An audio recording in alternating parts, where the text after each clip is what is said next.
muy importante para bajar ese dolor, eliminar todo tipo de tóxicos, toxinas, residuos, metales, hormonas, pesticidas, herbicidas que estén acumulados en el cuerpo. La mayoría de esos tóxicos entran al organismo por un aumento de la permeabilidad del intestino, que ahora voy a comentar. Entonces, es importante, por una parte, reducir el contacto con esos tóxicos, pero los que ya están dentro tenemos que intentar sacarlos del organismo para que no produzcan esa inflamación, ¿no? Hola a todos, bienvenidos. Un placer, como siempre, estar aquí para ampliar un poquito de información. Hoy vamos a hablar de, bueno, un tema al final bastante importante porque creo que la mayoría de las patologías o sintomatología al final suelen cursar con dolor, ¿no? De diferente índole, de diferente tipo. Pues lo primero que quería hacer es una reflexión: ¿por qué se produce el dolor, ¿no? ¿Cuál es la base del dolor o por qué sentimos dolor? Pues hay dos causas principales. La primera, porque exista una inflamación en el tejido, órgano, zona, lo que sea, ¿no? Víscera y demás, que nos vaya a producir ese dolor, que ahora vamos a hablar de eso, o porque tengamos una sensibilidad hacia el dolor. Es decir, cuando existe una neuroinflamación, se va a producir una sensibilidad a nivel del hipotálamo, que en otro rango no se va a producir ese dolor, y sin embargo, cuando hay esa neuroinflamación, pequeñas molestias, pequeños dolores van a hacer que cursemos con un dolor más amplio, ¿no? Entonces, al final, de base siempre va a haber una inflamación, pero sí podemos distinguir si tenemos una alta sensibilidad al dolor, un umbral muy bajito, ¿no? El dolor, y que con pocas molestias sintamos un dolor muy fuerte, como puede pasar, por ejemplo, en la fibromialgia. La fibromialgia, que es una patología que cursa con diferentes síntomas, ¿no? El primero es a nivel intestinal, el segundo a nivel hepático, y el tercero, y muy importante, a nivel de neuroinflamación. Entonces, en esa patología existe esa sensibilidad al dolor, como os comunicaba, ¿no? Entonces, vamos a repasar de manera breve, voy a intentar hacerlo breve, todas las bases de la dieta antiinflamatoria para poder bajar esa inflamación que nos va a dar el dolor, y luego nos vamos a centrar en dolores según los sistemas. Lo primero que tenemos que tener en cuenta es que se produzca inflamación en el cuerpo es algo normal, habitual, y que tiene que ser así. Al final, esa inflamación lo que va a producir, dependiendo, ¿no? Pero va a producir una falta de función en el órgano, tejido o articulación o lo que sea que se vea afectado.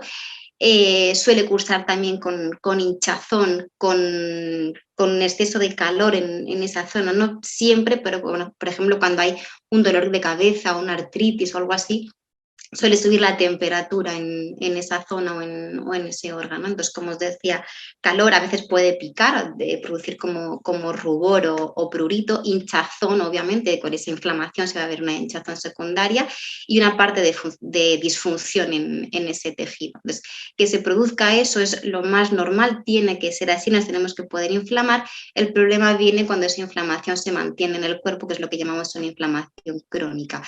Tú puedes tener un dolor agudo, ¿vale? Que es normal, te das un golpetazo, te caes, lo que sea. Entonces, que sea, te vas a doler la mano, te va a doler en ese momento, luego se te tiene que pasar.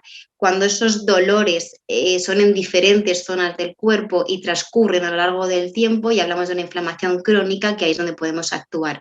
Cuando la inflamación es algo agudo y se pasa en el tiempo, o sea, en breves momentos, no pasa nada, no tenemos que actuar sobre eso. Sí es cierto que si mantenemos un estado de inflamación bajito, cuando tú tengas una caída, el dolor, la molestia que vas a sentir va a ser muchísimo menor que si ya estás en un proceso de inflamación crónica. Entonces, como os decía, vamos a repasar muy brevemente un poquito las bases de la dieta antiinflamatoria. Intentad, por favor, repasaos el programa que hicimos el año pasado, todos los vídeos que tenéis, porque hay como un webinario por cada parte que voy a ver ahora, y es muy interesante que lo veamos con detenimiento. Entonces, las bases de la dieta antiinflamatoria, siempre que venís a la clínica, el departamento de nutrición, lo que lo tratamos entre yo y mis otras dos compañeras, siempre vamos a poner una dieta antiinflamatoria como base del tratamiento que sea, lo que pasa que luego vamos a ajustarlo o adaptarlo según el paciente y según la patología que se tenga. Entonces, ¿en qué se basa una dieta antiinflamatoria? Lo primero que tenemos que hacer, obviamente, es reducir o evitar aquellos alimentos que nos van a producir más inflamación, ¿no? Van a ser alimentos normalmente difícil de digerir, digerir, difícil de metabolizar, como ocurre con las proteínas de los lácteos, las caseínas principalmente, sobre todo los lácteos de vaca. No ocurre de la misma manera con los lácteos de cabra o de oveja. El trigo, al final, el cereal del trigo es un cereal que está muy manipulado y igual no es por una celiaquía ni una sensibilidad del trigo, sino es el propio grano del trigo el que está muy manipulado y no podemos metabolizar. Y obviamente azúcares, harinas y alimentos muy ricos en histamina, como el exceso de consumo de tomate, ¿no? Por ejemplo. Entonces, eso tendríamos que intentar reducirlo. Y por otro lado, aumentar no solo es evitar, que tenemos la costumbre de quitar, y yo siempre os digo en la consulta que sí, habrá que quitar ciertos alimentos que nos vayan a producir la inflamación, pero a veces es mucho más importante lo que tenemos que aumentar o incluir en los hábitos nutricionales del día a día. Sobre todo muchos antioxidantes, muchos vegetales. Vamos a hablar luego del omega 3, así que no me voy a detener ahora. Hacer un equilibrio entre las grasas, la fibra, regular los picos de glucosa. Ya sabemos el carácter inflamatorio que tiene el azúcar. También tenemos un webinario anterior de esto, entonces repasarlo porque está muy bien. Cuanto más insulina produzcamos en el cuerpo como reacción de esa subida de azúcar, más inflamación nos va a producir, sobre todo en órganos como los digestivos, ¿vale? Que esté libre de aditivos o de tóxicos ambientales.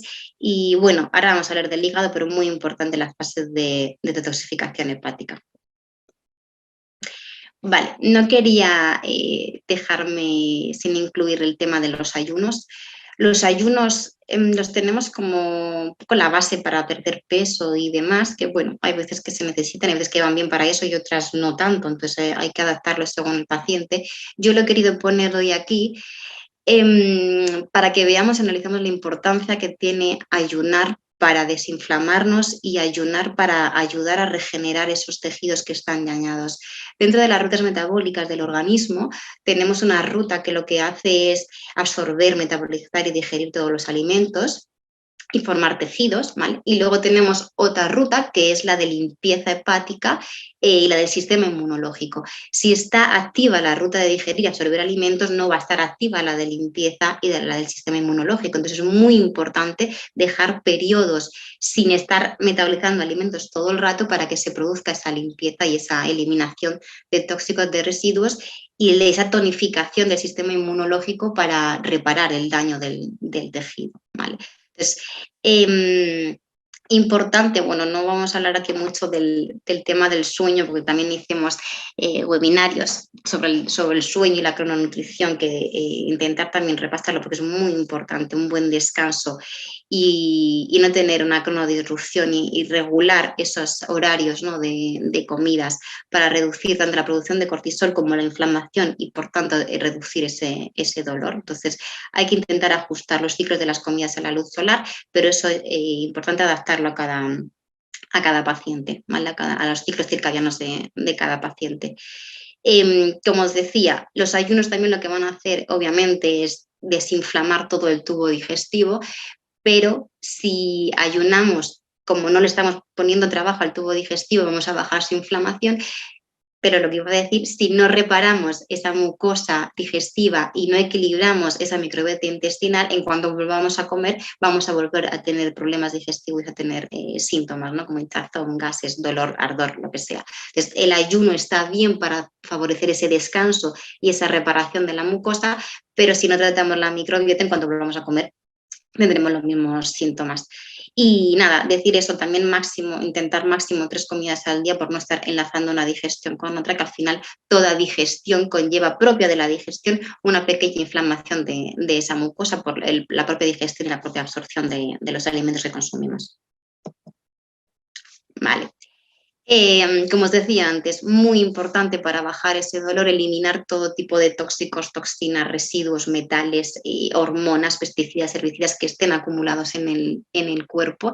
La mayoría de esos tóxicos entran al organismo por un aumento de la permeabilidad del intestino, que ahora voy a comentar. Entonces, es importante, por una parte, reducir el contacto con esos tóxicos, pero los que ya están dentro tenemos que intentar sacarlos del organismo para que no produzcan esa inflamación, ¿no? Si tenemos una acumulación de metales a nivel neurológico, seguro vamos a tener una neuroinflamación, ¿vale? Entonces, Lo mismo pasa con cualquier tipo de tóxicos. Si acumulamos tóxicos a nivel articular, a nivel digestivo, etcétera, ese tejido se va a inflamar y por tanto nos va a doler, ¿no? Es importante eliminar esos tóxicos y para ello hay alimentos que se encargan específicamente de potenciar esa función hepática. Los he puesto un poco ahí, pero el año pasado hice un webinar enterito de limpieza hepática, entonces dentro del programa de la ayuda antiinflamatoria lo podemos repasar.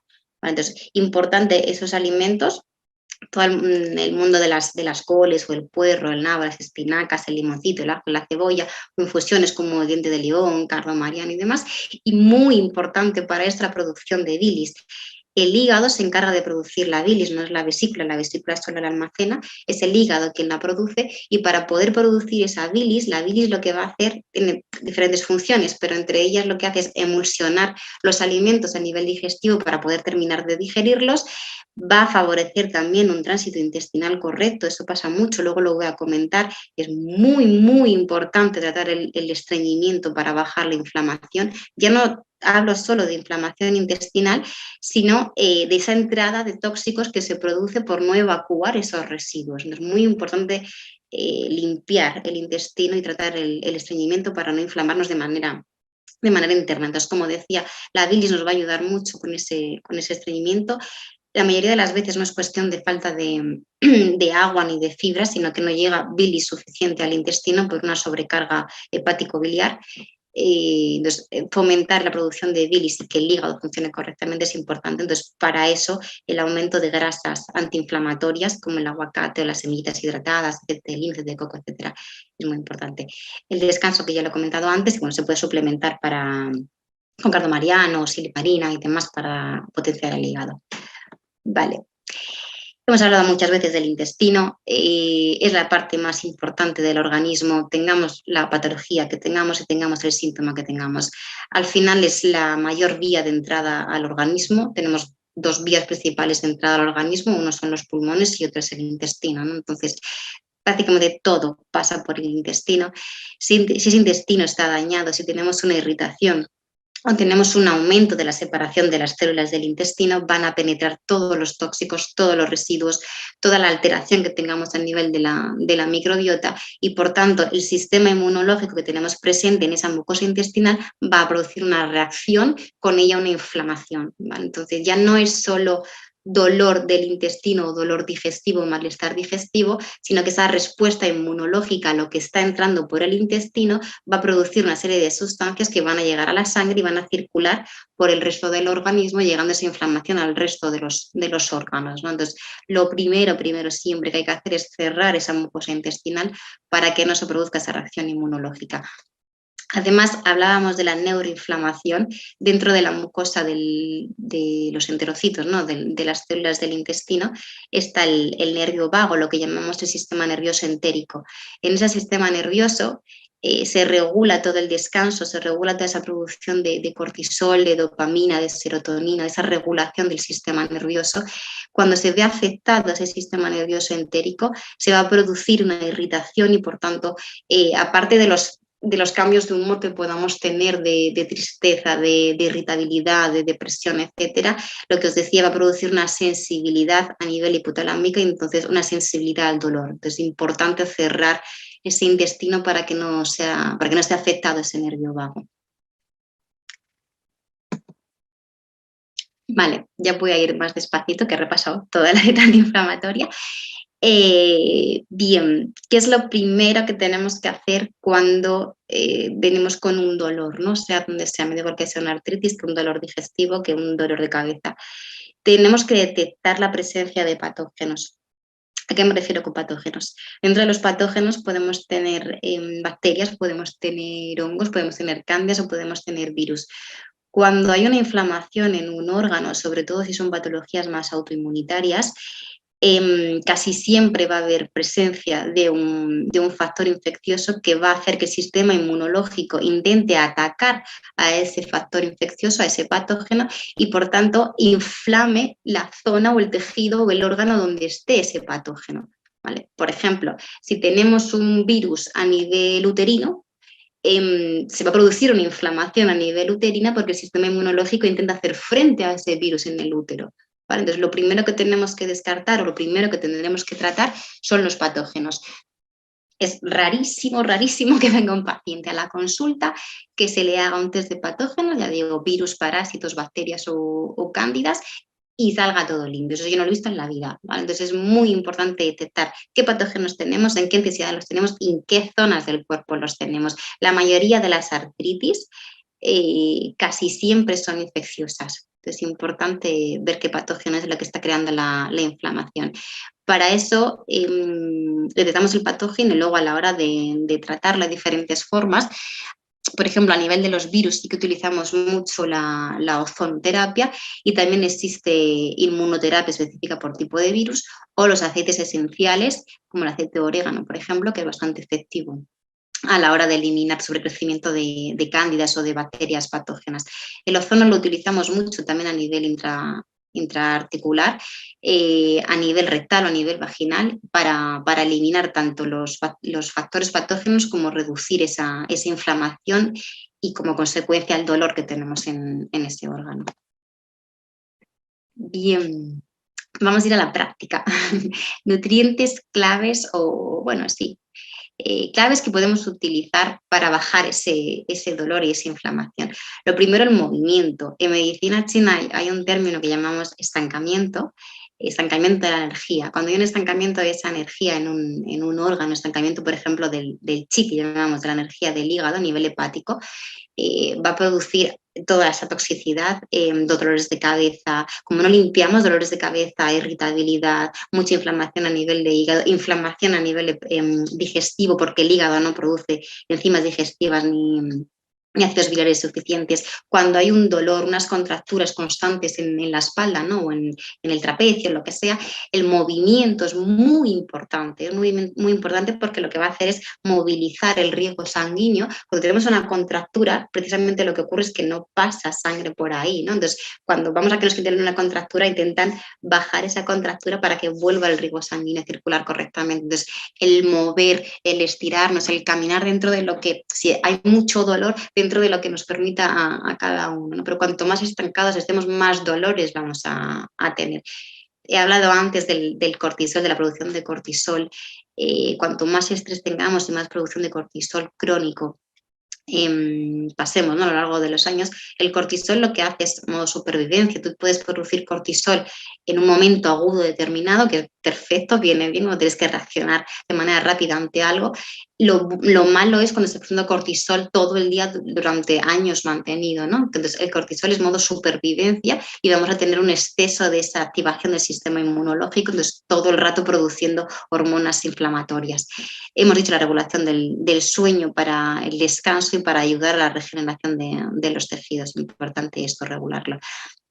¿Qué nutrientes nos van a ayudar a bajar ese dolor? Bueno, hay muchos, pero he puesto un poco los más determinantes. El magnesio yo creo que es el que utiliza y que conocemos todos. Tiene muchas funciones el magnesio. Como tiene muchas funciones, suele ser un nutriente que siempre está en déficit. Es raro que si no se suplementa solo con los alimentos, nos va a costar llegar a los requerimientos de magnesio que se necesitan. Entonces, cuando hay una inflamación, cuando hay una acidificación a nivel del organismo, y por tanto una inflamación y un dolor, necesitamos unos requerimientos de magnesio mayores, ¿no? Entonces, el magnesio va a actuar a nivel de analgesia, va a relajar la musculatura, nos va a ayudar también a la hora de la falta de energía en el cansancio, en las contracturas, como os decía, a nivel articular. ¿Vale? Es muy importante el magnesio a nivel articular para bajar la acidificación a nivel articular. Dolores de cabeza, también actúa a nivel de la sinapsis, de la transmisión nerviosa. Entonces, es un nutriente que casi siempre que hay que suplementarlo, porque aunque está en bastantes alimentos, todas las hojas verdes o las semillas, frutos secos, las legumbres tienen bastante magnesio, pero como el requerimiento de ese nutriente es muy alto, lo suyo es intentar poner un suplemento de manera extra. He puesto ahí más o menos las dosis, pero eso hay que adaptarlo a cada tipo, a cada paciente, a cada patología. La vitamina D. La vitamina D prácticamente siempre está baja, a no ser que se suplemente, igual porque con los alimentos, quitando a lo mejor la yema del huevo, los pescados azules o la mantequilla o el ghee, mejor, la mantequilla clarificada, que sí que tiene concentraciones altas, La mayoría de la vitamina D la vamos a conseguir a través de la exposición solar directamente en la piel en horas que no nos vaya a hacer daño los rayos del sol, pero no podemos tener cremas ni nada de por medio que hagan de película, ¿no? Tiene que dar directamente en la piel. Y lo suyo es intentar suplementarlo, sobre todo en estaciones con menos sol. Yo intento sobre todo tomarla de otoño, invierno, primavera, y ya durante el verano la dejo. Tienen que estar en valores superiores a 40 en las analíticas de sangre, 40, 50, de ahí para arriba. La mayoría de los pacientes vienen con vitaminas D por debajo de 25. ¿Vale? Entonces es muy importante porque aparte de actuar como un antiinflamatorio, lo que hace es modular el sistema inmunológico. Entonces ya no es esa fijación del cáncer en los huesos, que está muy bien, pero no es la principal función que tiene la vitamina D. Entonces es muy antiinflamatoria y, como os decía, modular mucho el sistema inmunológico, que no tenga esa sobreexcitación y ese, digamos, sobreataque, ¿no? hacia los tejidos. Obviamente la vitamina C es la mayor antioxidante, de las mayores antioxidantes que hay, que podemos utilizar, y igual está en las frutas y en las verduras principalmente, o también lo podemos suplementar de manera externa. Jengibre, cúrcuma, piña, granada, té verde, la boswellia, si no la conocéis, y el alpagocito.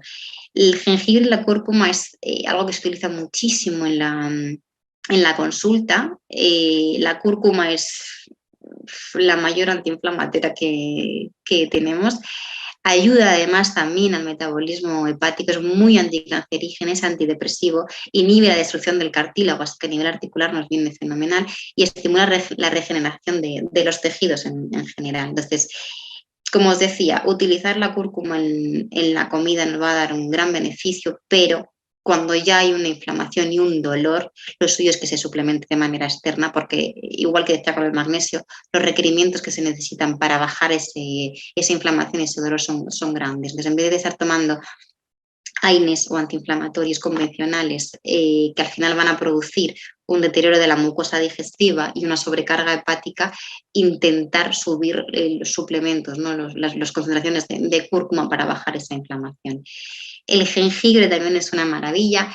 El jengibre no solo actúa a nivel digestivo, que lo conocemos, es comúnmente conocido para tratar náuseas o gases o malestar digestivos y demás, que es fenomenal, las infusiones con jengibre o jengibre ralladito, pero tiene muchísimas más funciones. Es una maravilla para tratar, por ejemplo, los dolores de garganta. Masticar un poquito de jengibre pica, escuece, os lo digo por experiencia, pero alivia muchísimo el dolor de garganta, baja la inflamación. Además, que no lo he puesto aquí, también tiene una propiedad importante como bactericida, entonces nos va a ayudar también a potenciar el sistema inmunológico y a eliminar el sobrecrecimiento infeccioso que tengamos de bacterias. Es analgésico, baja todo el dolor a nivel muscular y va muy bien para los mareos. La piña y la granada. La granada es muy antioxidante y además favorece también el circuito sanguíneo que os comentaba antes, al igual que los frutos rojos, que no lo he puesto aquí, pero los arándanos o las frambuesas, las moras y demás nos va a ayudar mucho también a que circule mejor la sangre, la microcirculación, que muchas veces tenemos falta de microcirculación a nivel de la cabecita, y nos puede dar ese dolor de cabeza. Y la piña junto con la papaya son dos grandísimas antiinflamatorias y además tienen enzimas digestivas. No solo bajan la inflamación a nivel digestivo, sí es cierto que yo recomiendo, cuando hay una mala digestión, que se tome un trocito de piña o papaya como unos 10 minutitos antes de las comidas principales.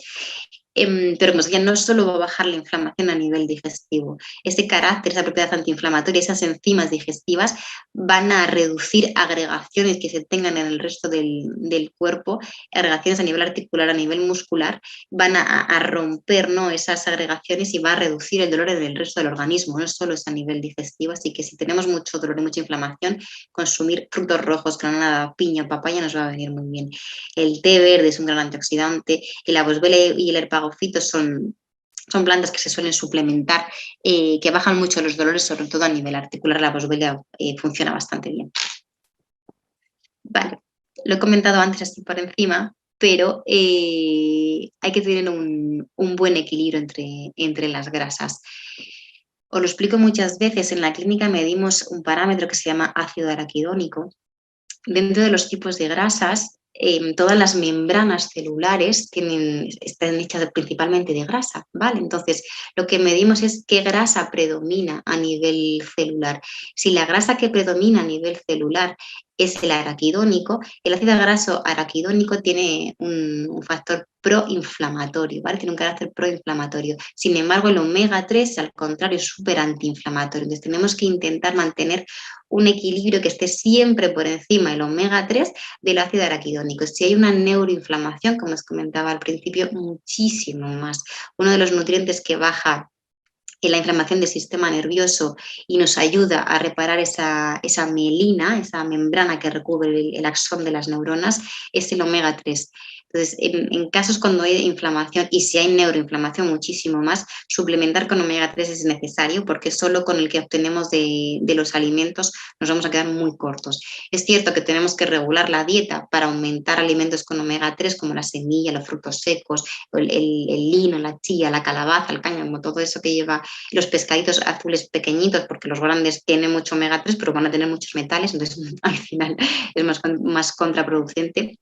O las algas, eso tiene que predominar siempre por encima de alimentos ricos en ácido araquidónico, como son principalmente los animales terrestres, ¿no? Entonces siempre animal acuático por encima de animal terrestre.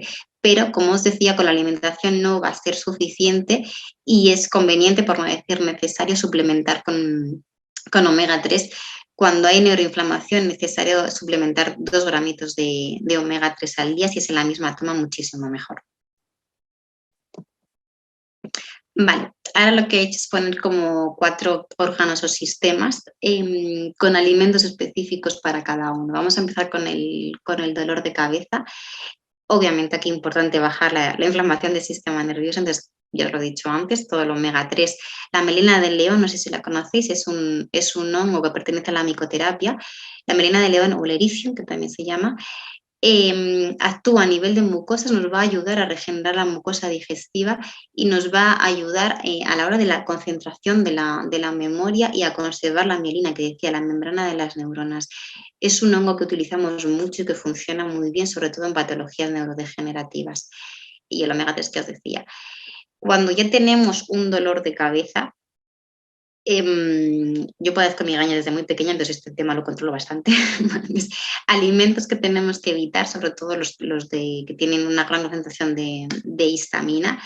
La histamina puede venir o bien de la reacción del sistema inmunológico, por eso mandan antihistamínicos con las alergias, es un tipo de, no es una amina, ¿no? Pero digamos que actúa como una hormona proinflamatoria, o bien de los alimentos. Entonces, si tenemos ya una inflamación, sobre todo a nivel del sistema nervioso, y tomamos muchos alimentos con histamina, esa inflamación va a aumentar y todavía vamos a tener un dolor de cabeza más potente, ¿no? Entonces, cuando tenemos dolores de cabeza, normalmente la concentración de histamina en el organismo está bastante alta, entonces hay que drenar el hígado, importantísimo, que ahora lo vamos a ver, pero sobre todo de manera temporal al menos hay que intentar reducir esos alimentos con histamina y si estamos en plena crisis de dolor de cabeza, más todavía. Como os decía, la mayoría de los dolores de cabeza depende un poco de la localización. Cuando la localización del dolor de cabeza es más frontal, suele ser referido por dolores del digestivo, problemas del estómago, más del estómago que del intestino, pero bueno, a nivel general del digestivo. Y cuando es más en sienes o aquí en la nuca, este punto en medicina china se llama vesícula biliar 20 y suele ser un punto desencadenante de migrañas y dolores de cabeza. Ahí hay que tratar la bilis, vesícula biliar y el hígado. Entonces, muy importante, la mayoría de pacientes que tienen dolores de cabeza crónicos suelen tener un bloqueo a nivel hepático y una neuroinflamación. Entonces, aumentar alimentos que nos ayuden a limpiar, a desbloquear esa función hepática es importante. Yo utilizo cuando me dan las migrañas brócoli, hago brócoli o al vapor o cocido y me tomo el caldito de cocer ese brócoli y baja un montón el dolor de cabeza. Como os decía antes, la inflamación cursa con calor. Entonces, cuando tenemos dolores de cabeza es como que nos arde la cabeza. En esos momentos va a ser contraproducente tomar infusiones o alimentos de naturaleza caliente. O sea, es decir, si a ti te duele la cabeza, tienes calor en la cabeza y te tomas una infusión con canela o con jengibre, ahí hay que tener cuidado, ¿vale? O algo que pique mucho, alimentos que piquen mucho, te va a aumentar ese dolor porque va a aumentar el calor. En esos casos lo que hay que hacer es intentar refrescar, tomar alimentos que tengan tipo tomillo, romero, el orégano, la menta, el eucalipto, todo eso que son de lo verde, todo lo que sea de naturaleza fresquita, tenemos que aumentarlos en ese momento. Entonces, en la naturaleza es muy fácil porque lo que es fresquito de naturaleza fresca va a tirar a lo blanco-verde, todo lo que drena el hígado es blanco o verde, todos los alimentos, y tenemos que intentar reducir los que sean de colores, en ese momento estoy hablando, en plena crisis, de colores más rojos, más marrones, ¿no? Que tienen un carácter más, de más calor, más caliente. Y refrescar las muñecas también nos va a ayudar. Aquí tenemos lo que llamamos el meridiano de corazón y pericardio. Entonces hay un punto aquí que relaja mucho el sistema nervioso, ¿vale? Para bajar cuando hay dolor de cabeza. Muchas veces que tenemos dolores de cabeza igual por nervios, ¿no? Por ansiedad o por estrés. Entonces, masajearnos aquí o poner fresquito, incluso con el propio agüita fresca, poner fresquito aquí va a reducir esa irritación a nivel del sistema nervioso y va a bajar el estrés y nos va a ayudar. Creo que podría dar una tesis sobre dolores de cabeza.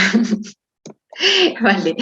Dolores menstruales. Tenemos muchos webinarios en el canal sobre dolores menstruales. Les quería hacer un poco de repaso de lo que se hace en el departamento de nutrición. Lo he dividido en 2 diapositivas, ahora vamos a ver por qué. ¿Qué pautas son más recomendadas para equilibrar ese metabolismo de hormonas, ¿no? Podemos tener o bien deficiencia de estrógenos o de progesterona, o una de las dos, o al revés, podemos tener un exceso de estrógenos y una deficiencia de progesterona, o a la contra, es menos habitual, pero bueno. Cereales más recomendados cuando tenemos síntomas a nivel de inflamación uterino, premenstrual, síndrome disfórico premenstrual, endometriosis, infertilidad, etcétera. Los cereales más recomendados son el trigo sarraceno. El trigo sarraceno, hay una enzima que se llama aromatasa que convierte la testosterona en estrógenos. Cuando tenemos un exceso de estrógenos hay que inhibir esa aromatasa. De hecho, en las patologías oncológicas de mama, lo que hacen después del tratamiento de quimio, radio, lo que nos dice cada uno, se pone una medicina que es un inhibidor de la aromatasa para que no estemos produciendo tantos estrógenos. Entonces, el trigo sarraceno actúa como inhibidor de la aromatasa. El mijo, que he puesto migo, pero es mijo, el arroz integral y la quinoa y el tef son los cereales más recomendados. Vale, desinflamar, que ya lo he explicado antes, siempre hay que intentar introducir una grasa antiinflamatoria en todas las comidas, y si hablamos de metabolismo hormonal, más todavía, porque las hormonas son liposolubles, se solubilizan en grasa, entonces fomentar esa producción de bilis que os decía antes, con el consumo de aguacate, frutos secos, semillas, aceite de lino, aceite de coco, aceite de oliva, etcétera, etcétera, nos va a ayudar mucho a metabolizar las grasas. Tratar microbiota de agentes infecciosos es lo primero que hay que hacer cuando hay síntomas hormonales del índole o del tipo que sea. Los patógenos más comunes en estas patologías suelen ser una bacteria proteolítica que se llama Clostridium, o los virus o las cándidas. Entonces hay que reducir el sobrecrecimiento de estos patógenos porque si no el dolor y la inflamación nunca se va a eliminar, ¿no? Por mucha dieta antiinflamatoria que hagamos. Regular los picos de azúcar y la resistencia a la insulina. La insulina es otra hormona. Entonces, lo que hace el exceso de insulina y el exceso de azúcar es producir más estrógenos, ¿vale? Entonces, hay que regular esos picos de azúcar. Lo que se llama el síndrome metabólico o el SOP, el síndrome de ovarios poliquísticos, cursa con una resistencia a la insulina, ¿vale? Entonces, es muy importante la endometriosis también. Entonces, es muy importante regular esos picos de azúcar para que la insulina no nos inflame y no nos haga producir más estrógenos. Evitar principales alimentos inflamatorios como los lácteos de la vaca o las carnes, el trigo que comentaba antes y todas las harinas refinadas.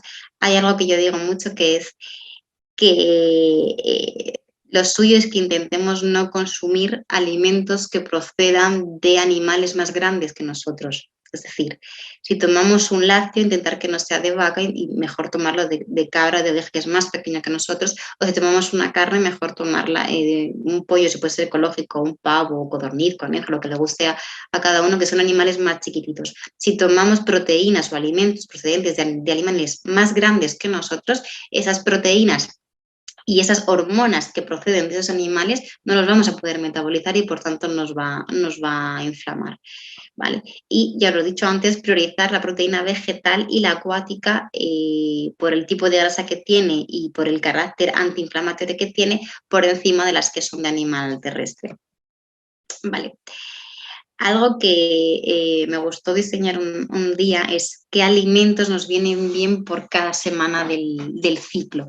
Cuando nosotros tenemos la menstruación, la regla, los primeros días lo que hacemos es sangrar mucho, ¿no? O bueno, sangrar, depende luego cada uno del tipo de sangrado que tenga. Entonces, en esos días, del día 1 hasta la ovulación, al menos la primera semana, lo suyo es recuperar con alimentos que nos ayuden a esa producción de sangre, como todo el mundo de los frutos rojos o la remolacha. Cuidado si hay cándidas, pero bueno, la remolacha también es bastante potente a nivel sanguíneo. Las bayas de goji y demás nos vienen muy bien.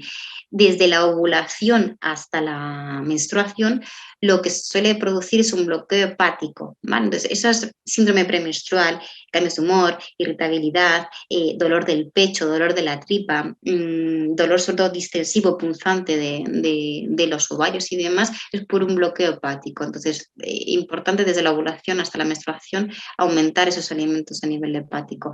Y luego depende, pero bueno, normalmente cuando hay una disfunción a nivel hormonal, la energía digestiva también se ve mermada. Entonces depende un poco de lo que tengamos, pero nutrientes o ingredientes como la canela, el jengibre o el hinojo, la cáscara de naranja es muy potente a nivel de energía digestiva, o el regaliz nos va a ayudar a hacer esa digestión.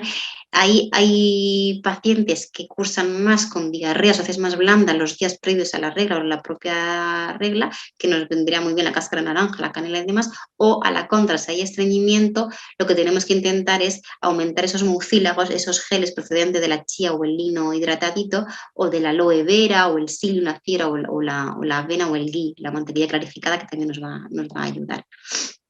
Vale, dolores articulares.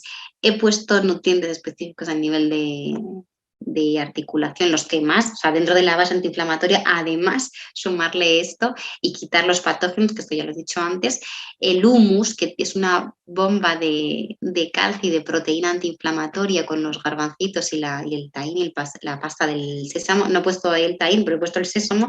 Tiene que estar molido o en pasta, porque si no, no lo vamos a absorber el sésamo. Las coles en general, pero sobre todo el brócoli y el repollo, tienen un carácter muy antiinflamatorio a nivel articular y además una gran fuente de calcio. Las cerezas también funcionan muy bien para desinflamar articulaciones. Las sardinas y el caldo de huesos. El caldo de huesos es una maravilla para ayudar a regenerar las articulaciones y además también la mucosa digestiva. Suplementos, los he comentado antes, cúrcuma, magnesio, omega 3 y la vitamina D son los 4 suplementos principales que sí o sí habría que tomar cuando hay patologías articulares, y la ozonoterapia que decía antes, porque va a bajar la inflamación, que se hace es poner directamente la articulación que está afectada, va a bajar la inflamación, va a eliminar agentes infecciosos y patógenos que hay en esa articulación, que son los que están produciendo esa inflamación, y va a ayudar a regenerar el tejido dañado. Y por último, ya termino, dolores gastrointestinales, las mejores plantas, nutrientes o alimentos que hay es jengibre, la cúrcuma, no la he puesto, pero también el aloe vera para ayudar a regenerar la mucosa, el lino, la chía, el hinojo va muy bien. Tomar infusiones con hinojo, comino, regaliz, cáscara de naranja y canela junto con las comidas cuando hay problemas digestivos o gases o hinchazón nos va a ayudar mucho. La papaya y la piña, que ya lo he comentado antes, por las enzimas digestivas y su carácter antiinflamatorio. Regular el pH estomacal es muy importante. La mayoría de las veces que cursan con acidez, reflujo y ardor, tenemos tendencia a tomar un antiácido, y en realidad lo que está ocurriendo es que hay una alcalinidad en el pH estomacal, es decir, el pH del estómago tiene que estar en torno a 1,5, 2, es muy ácido, tiene que estar ácido el pH del estómago. Entonces, para que se produzcan esos ácidos gástricos y se haga la digestión, si hay una alcalinidad, es decir, si tenemos un pH de 3, 4, la digestión no se va a producir. Si encima tomamos un antiácido, peor todavía. Entonces, regular ese pH es bastante importante. Por ejemplo, aquí el vinagre de manzana nos ayudaría, o la betaína nos ayudaría mucho. Equilibrar toda la microbiota y regular el tránsito. Hay que aprender a observar las heces. Tengo pendiente hacer un vídeo charla, no sé qué voy a hacer sobre las heces. ya no es el que tenemos que ir todos los días al baño, obviamente comemos todos los días, hay que evacuar todos los días, sino que esas heces tengan la forma, la textura, el olor, que no floten, que no dejemos mucho residuo al limpiarnos. Hay que aprender a observar las heces para ver qué es lo que está ocurriendo dentro de nosotros. Equilibrar la microbiota es el primer paso que tenemos que hacer, y para reparar la mucosa digestiva, ya termino, nutrientes o suplementos como la melena de león o la glutamina o el aloe vera nos va a ayudar a volver a cerrar esa mucosa intestinal y ese aumento de la permeabilidad intestinal, que es al final el que nos está dando esa sintomatología. Muchísimas gracias. He terminado, espero que os haya gustado. Ha sido un auténtico placer, como siempre. Gracias, Marta. Vamos a la tanda de preguntas. Hay algunas. Mira, Laura preguntaba, cuando has comentado sobre la suplementación nutricional con propiedades antiinflamatorias, lo que pregunta es si, por ejemplo, el cúrcuma y boswellia, que tienen ambas propiedades antiinflamatorias, ¿se excluyen entre sí a la hora de suplementar? ¿Se pueden usar juntas? ¿O cada una actúa con un efecto antiinflamatorio distinto?